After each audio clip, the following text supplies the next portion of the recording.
So eventually, after I started realizing that both of my parents were equally as crazy as the other, no one was better. There was no good cop, bad cop. I just had a set of ridiculous parents, right?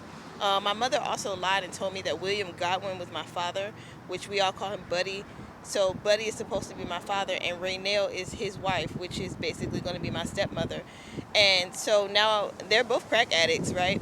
So now I'm just looking to the heavens like, God, why did you give me sets of dysfunctional parents? Now to find out I am not related to any of these people is really a spat in the face. I don't understand this. Like, nobody could make, you can't write this if you wanted to. Because who the hell would go out of their way to tell somebody this crack addict is your parent, all for it not to be? It's ridiculous. You just would have been better off in telling me you don't know who my father is.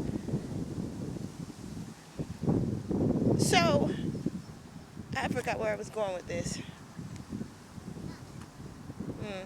I forgot where I was going with this. But long and the short, oh yeah, okay. So I realized I didn't have a good cop, bad cop parent. I just had two badass, horrible, ridiculous, fucking mongoloids as parents, right? And I started also realizing I was smarter than them. That's a horrible feat for a child to have because that's a power that you can't begin to compromise with. Like, if you're not well in the mind and you realize that you're smarter than the adults around you, you could become a fucking problem. But I had to humble myself and remain a child and stay in a child's place. I've never been able to stay in a child's place because I've never been seen as a child by the wolves who raised me or the people that were in my town. I've been a sex doll and or an object or a thing, but I've never been seen as a child at all, but I still stayed in a child's place. Is that not hilarious? So anyway, I'm staying in a child's place and letting them all be parents. And I ended up at some point starting to stand up for myself because it got ridiculous.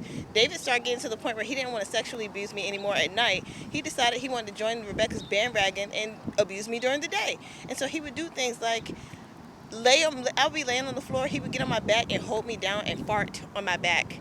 We have to all remember that David and I are only 14 years apart from each other, so he saw me as a play buddy, like a thing or whatever. And I just saw him as an immature being because his arrested development doesn't even go past 8. So his nonsense was just always on 5,000, right? And if and when I had to, like, hey, stop, don't do that, he would frog me. He would frog me. Well, I'm being abused because I don't want to play with you, sir? It was ridiculous. The shit I've had to endure is crazy, even at the hands of the good parent. And then they both would ask me, why didn't you tell me the other one was abusing you? How do you tell your abuser that someone's abusing you when they both know they're abusing you?